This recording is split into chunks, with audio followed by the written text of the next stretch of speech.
Querido presidente, senador Cristóvão,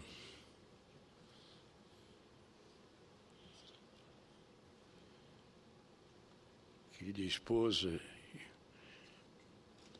querido irmão e demais familiares do Fernando, senhor presidente nacional do PSDB, distintas autoridades, senhoras e senhores.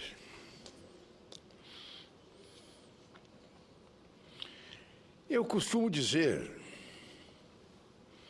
que uma crise política tem o tamanho da falta que pessoas como Fernando Lira nos fazem. É que a política tem nessas mesmas pessoas, como ele, algo assim como a construção de um projeto. Se eu fosse associar a outra profissão o que Fernando Lira fez na construção da política brasileira, diria que ele foi um grande arquiteto. E isso no processo de transição política, porque antes, quando ainda estávamos mergulhados na escuridão, no arbítrio, ele foi um verdadeiro mestre de obras, na edificação do nosso processo democrático. Ele era um daqueles arquitetos que conhecia bem todas as fases de uma construção política, desde o conhecimento do terreno até a remoção dos entulhos. Aliás, nesse último caso, coube a ele, como ministro da Justiça, do primeiro governo civil após o regime de exceção, remover os entulhos autoritários, expressão que ele mesmo cunhou, deixando pelos passageiros a noite do arbítrio. Onde havia a Lei de Segurança Nacional, Fernando Lira arquitetou a Lei de Defesa do Estado Democrático. Onde havia a censura, ele moldou a liberdade da manifestação, na mídia, nas artes e em todos os ofícios. Onde a Polícia Federal agia ao som do grito doloroso dos torturados, ele construiu a defesa do cidadão. Onde a rejeição pelo Congresso Nacional às eleições diretas para presidente parecia ter aberto um enorme vazio, a travessia democrática, ele desenhou pontes, unindo laços antes assimétricos no debate político.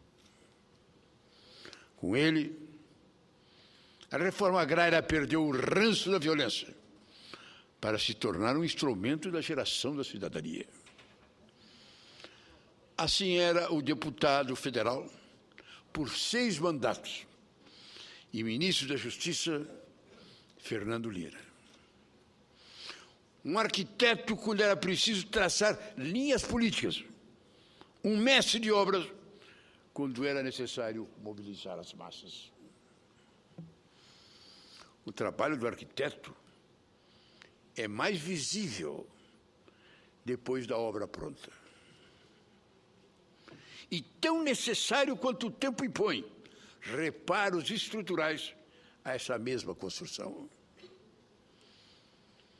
A transição democrática do Brasil teve em Fernando Lira um dos seus mais importantes artífices. Ele lutou até o último voto para que se restaurasse as eleições diretas para presidente da República.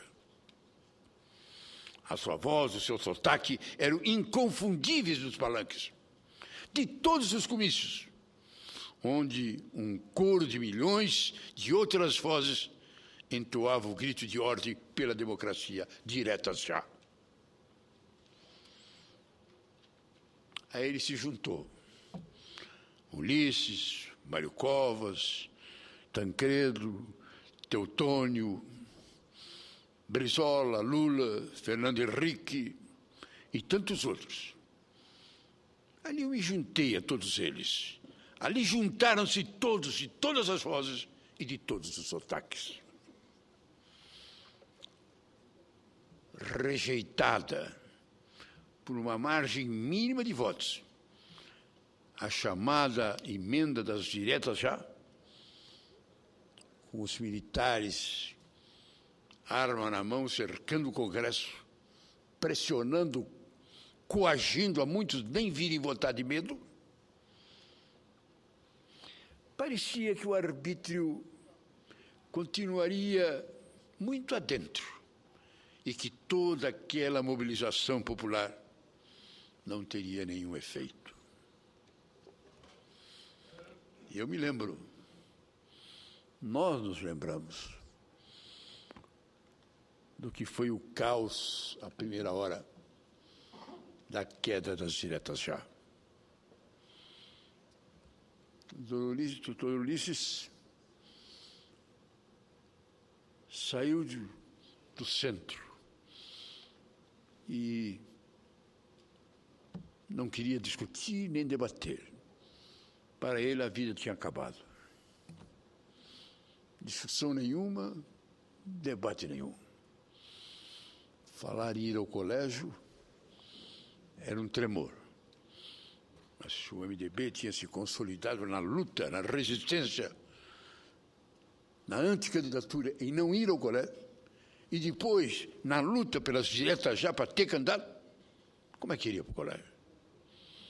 Qual é a moral, qual é a força, qual é a autoridade que lhe dava condições para ir para o colégio?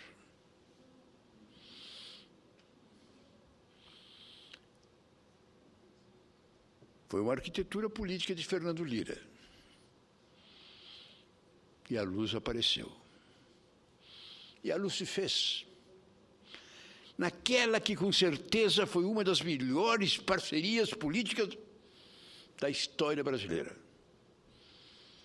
A construção da candidatura de Tancredo Neves no Colégio Eleitoral. De um lado, Paulo Maluf, ou Mário Andreas, o vice-presidente da República, já tinha sido afastado. E ganhou Paulo Maluf a convenção. Daquele lado, a continuidade do regime. Embora camuflado em mãos civis, porque, ao final, vindou a candidatura malufista. Do lado de cá. Aqueles que, embora esconjurassem o tal colégio eleitoral, viam aquela eleição indireta como a última que seria eleito um presidente, na vanguarda da campanha pelas diretas já.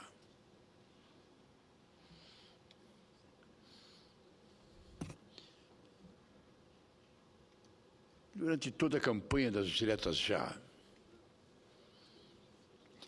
se formou um conceito. Aprovadas as diretas já, a candidatura era de Ulisses. Rejeitada as diretas já, a candidatura que aparecia era do Dr. Tancredo. E Fernando Lira foi o grande arquiteto da construção e da viabilidade desta candidatura. E a luz se fez. Naquela que, com certeza, foi uma das melhores parcerias políticas da história brasileira, a construção de Tancredo, candidato.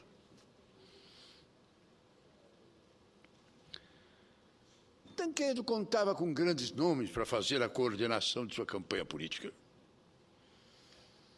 Todos aqueles que com ele ocuparam os palanques daqueles memoráveis comícios que reuniram milhões de brasileiros em todo o Brasil, poderiam exercer essa missão.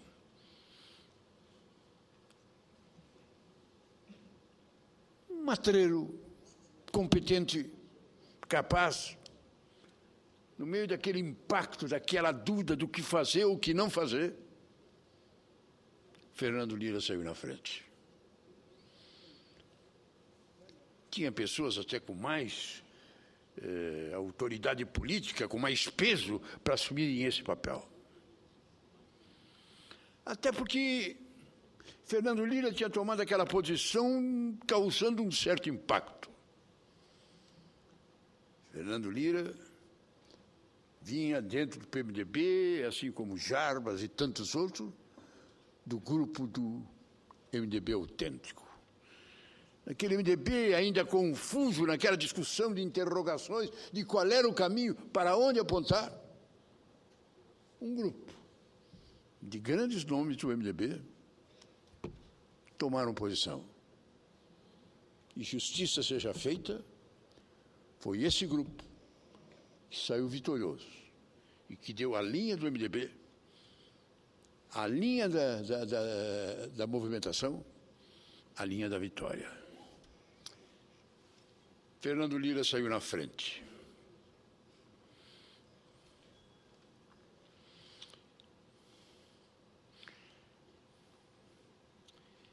E ele foi muito competente. Foi muito competente. No teste de uma reunião da Sutene, ele lançou a ideia. Não só aos governadores do MDB, mas inclusive da própria Arena. Alguns que divergiam da candidatura militar. De alguns que, se tivesse como vice-presidente, aceitavam, mas não aceitavam o Maluf. E aí Fernando Lira foi falar com o governador do Paraná, José Richa, oriundo do velho PDC, Partido Democrata Cristão. E convenceu a Fernando Lira, a Richa, que o grande nome era o Tancredo. Que naquela hora, naquele momento, o homem que podia simbolizar o entendimento era o Tancredo.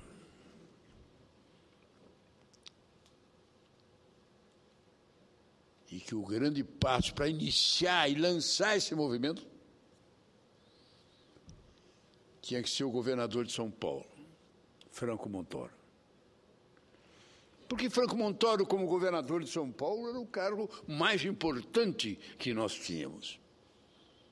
E, normalmente, tradicionalmente, o governador de São Paulo é sempre candidato. Então, Richa, do PDC, antes de ser MDB, foi a São Paulo falar com Franco Montoro, que foi PDC antes de ser MDB. Isso só pode dar certo, Montoro, se for você que lançar. Você é o que tem mais autoridade. Você é o governador do estado mais importante. Vocês têm respeitabilidade. E no momento que você, governador de São Paulo, disser que o homem que une é Tancredo, sai Tancredo. E o Montoro aceitou. Montoro, Richa e Fernando Lira foram a Minas e acertaram com Tancredo. A candidatura de Tancredo.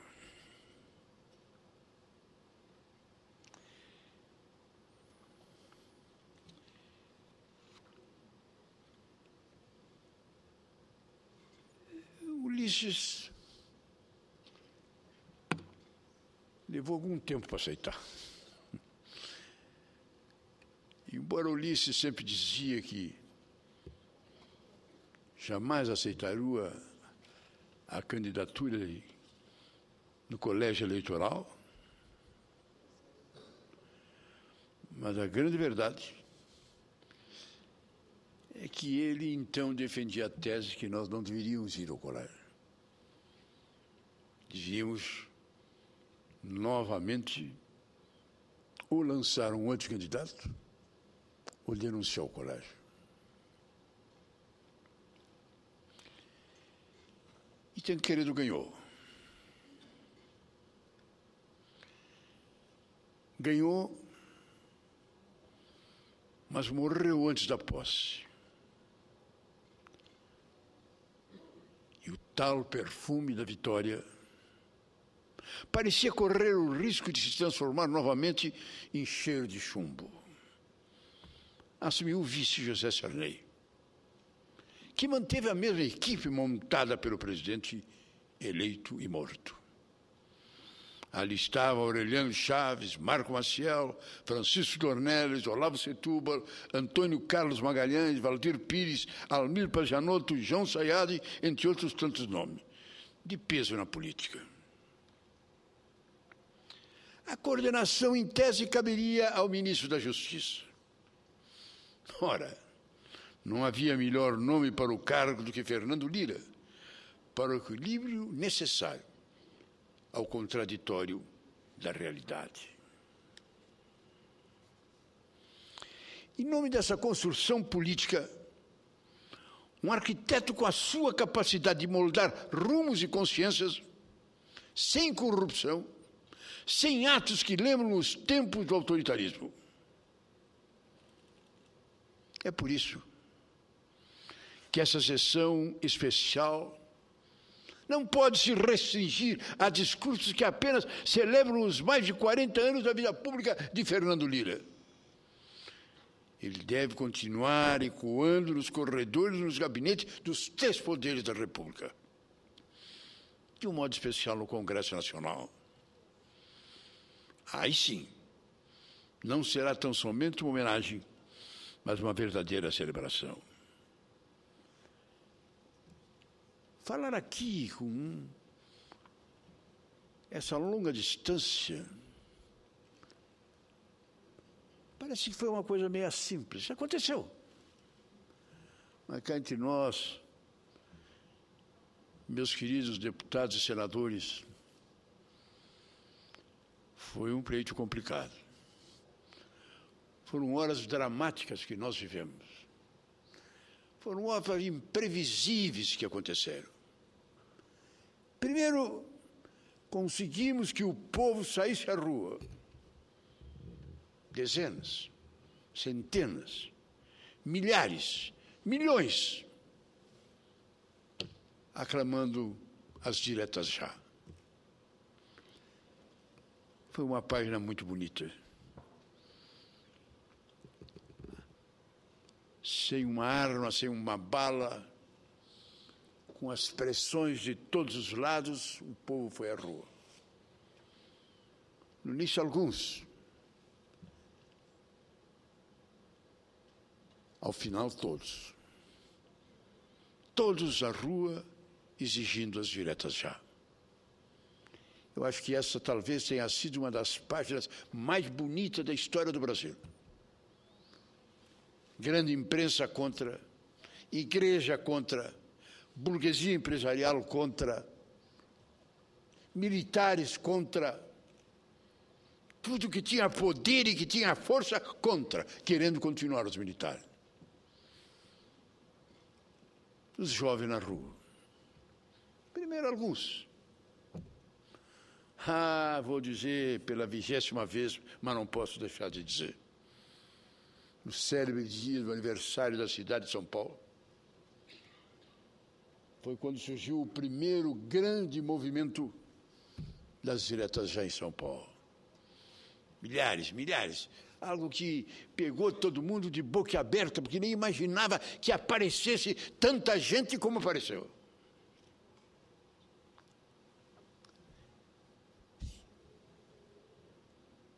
No Jornal Nacional da Globo, 19 de janeiro, dia do aniversário da cidade de São Paulo. Apareceu o aniversário da cidade de São Paulo. As crianças cantando, brincando nos bosques, jogo de vôlei aqui, a orquestra sinfônica lá. Uma palavra sobre a orquestra.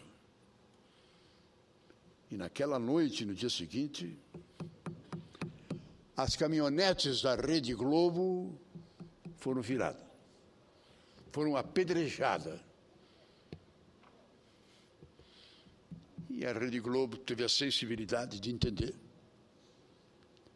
e passou a apoiar as diretas já. E foi. Não ganhou. Foi um dos momentos mais cruéis da nossa história. Marcado o dia da eleição, tudo pronto, tudo certo, normal. Esse congresso cercado. Todo mundo ameaçado de prisão e de cadeia. O número dos que não vieram e o número dos que não puderam vir porque não conseguiu entrar. E o número dos que de medo votaram em branco. A emenda das diretas já ganhou fácil. Os que foram contra foi insignificante. Mas precisava a maioria absoluta e faltaram meia dúzia de votos para ser aprovado.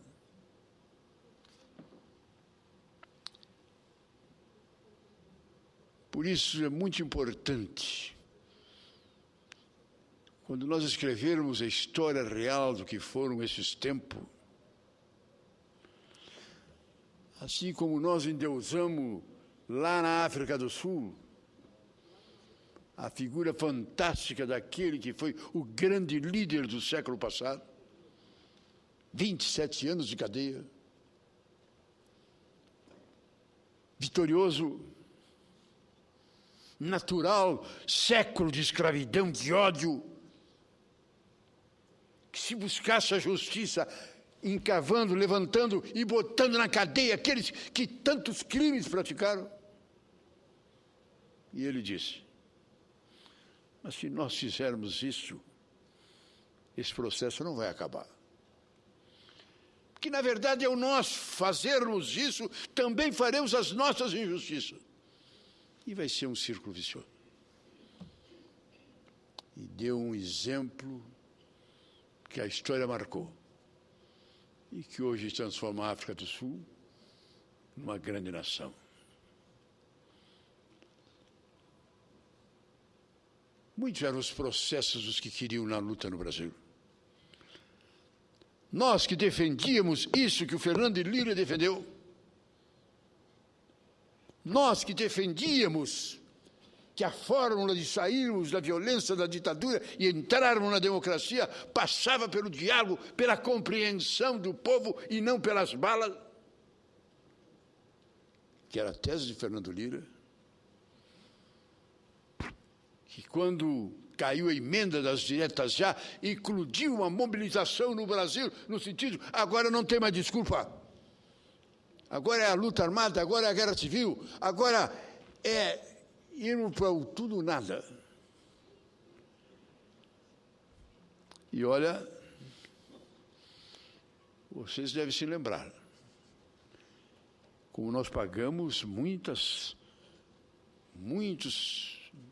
culpas. Nós éramos mal olhados. Esses covardes, essa gente do PMDB, esse Pedro Simão, vão ficar lá até o último guichê. O que eles querem é continuar. Não tem peito, não tem coragem de enfrentar a luta armada, que é para onde nós devemos ir. A resposta era uma. Aonde nos leva a luta armada? Quais as chances que nós temos de ganhar? Depois, o próprio embaixador americano escreveu no seu livro que está aí, que a quarta frota estava aqui e que eles esperavam absolutamente, eles esperavam a resistência. E foi uma decepção não ter resistência. E durante todo o tempo, eles estavam na expectativa de que a luta civil existiria no Brasil. E eles esperavam a chance de entrar, talvez para transformar o Brasil no Brasil do Norte e Brasil do Sul. Foi difícil aquela caminhada. Mas o tempo passou. E a competência da arte de Fernando Henrique, de Fernando Lira e de tantos outros quanto ele, mas ele o primeiro, deu certo.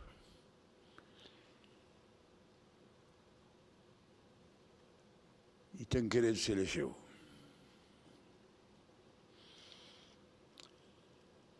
Mas Tancredo tem uma dívida conosco irreparável. Não estava escrito nos nossos acordos que ele ia morrer.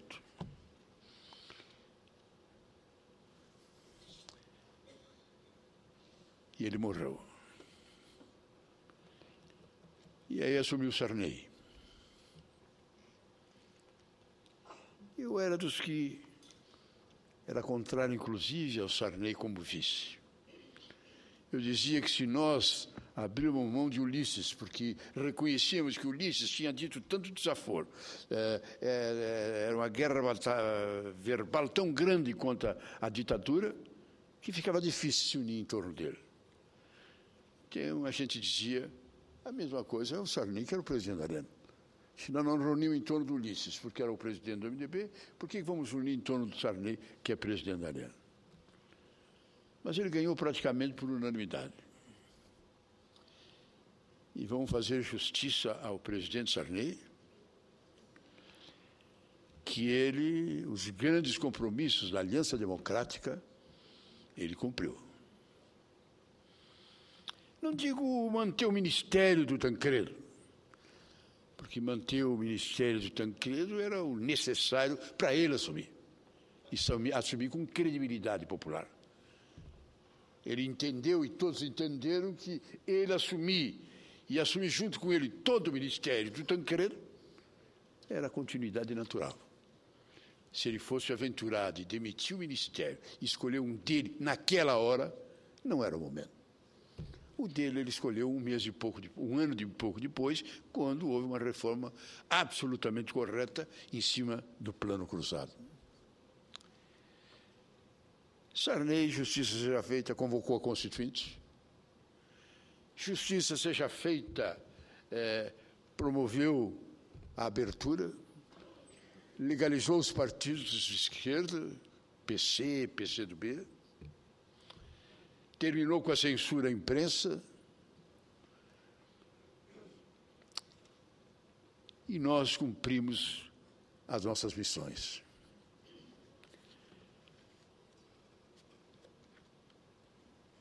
Eu tenho para mim que esta tenha sido talvez a página mais bonita da história do nosso país.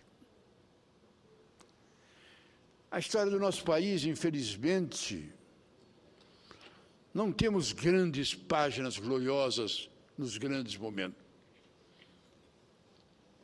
A descoberta foi por acaso. A independência, um rei tirou a coroa da cabeça, botou na cabeça do filho e disse: olha, fica com ela antes que eu te pegue. A República foi um golpe de Estado. Ninguém sabia. As leis sociais, que em todo o mundo é luta, guerra, esforço, é o povo na rua exigindo, no Brasil, no regime onde não tinha democracia, o presidente baixou, por decreto, as medidas sociais sem nenhuma luta e nenhum esforço nesse sentido. Por isso, se nós formos olhar na nossa história, essa talvez tenha sido a história mais bonita que nós conhecemos. Essa história que Fernando Lira teve a coragem de lutar, de ser e de vencer, com paz, com ordem, com harmonia, sem o derramamento de uma gota de sangue. Foi o momento mais grandioso da história do Brasil, na minha opinião. Porque aí hoje, eu volto a repetir, militares de todos os escalões, a igreja com a Deus, Pátria e Família, e o rosário na mão, desfilando por todos os Brasil. A burguesia, o empresariado, fechando, dando dinheiro e tudo mais. O mar de dinheiro que se dava para os deputados, candidatos do governo, a intervenção escandalosa nesse sentido, é por demais conhecida. E sem o derramamento de um tiro, de maneira mais democrática e mais aberta, se derrotou o colégio, que, como dizia Tancredo, vou para o colégio para derrotá-lo. Passamos pela dificuldade da morte do Tancredo e assume Sarney e cumprimos o nosso compromisso. E aí está o Brasil. O mais longo período de democracia que nós já vivemos. Projetos que vamos reconhecer, independente das oposições e dos equívocos que nós apresentamos, mas hoje nós vivemos um outro Brasil. Na nossa economia, na maneira corajosa de enfrentar os problemas. No mundo de hoje, o Brasil é um nome respeitado. Suas ideias se impõem à admiração da sociedade mundial. Hoje o Brasil vive um momento importante. E não podemos esquecer o Fernando Lira. Não podemos esquecer aquele deputado, ministro, brincalhão, alegre, competente, mas que soube, daquela sua maneira afável, avançar.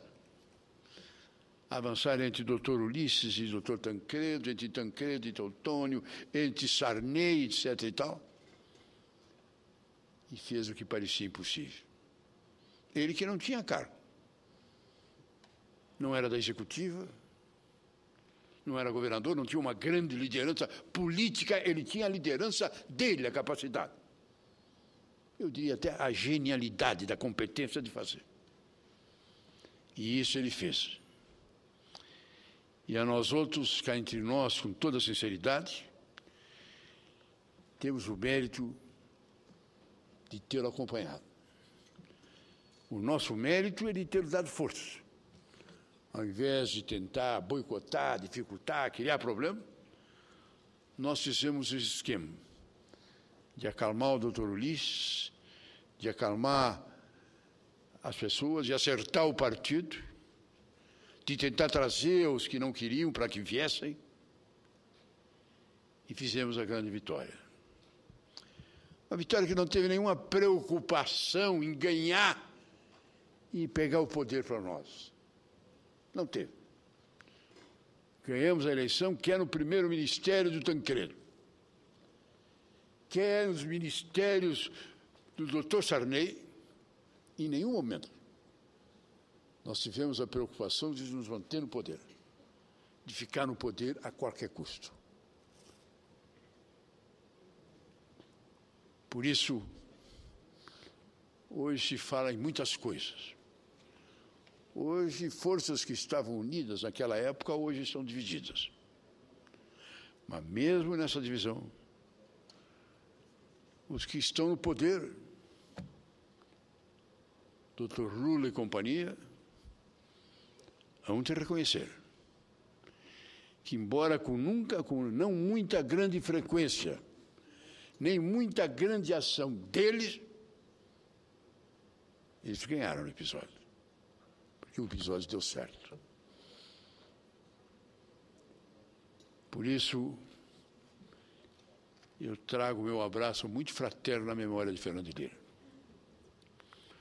Um amigo que eu tenho grande carinho e grande respeito. Uma pessoa que dava gosto de chegar perto dele. Ele dava ânimo, ele dava estímulo. Ele era uma pessoa otimista que olhava para a frente e aceitava os desafios. E por mais dúvida, por mais pessimista que ele fosse, ele terminava levando junto. É com muito carinho que eu trago aqui um abraço muito profundo nos meus 83 anos. Me honra muito ter vivido aquele momento, ter participado naquele momento. E, sob o comando de lideranças inteligentes como Fernando Lira, termos tido a vitória que nos permite estar aqui nesse momento. Muito obrigado, presidente. Sim.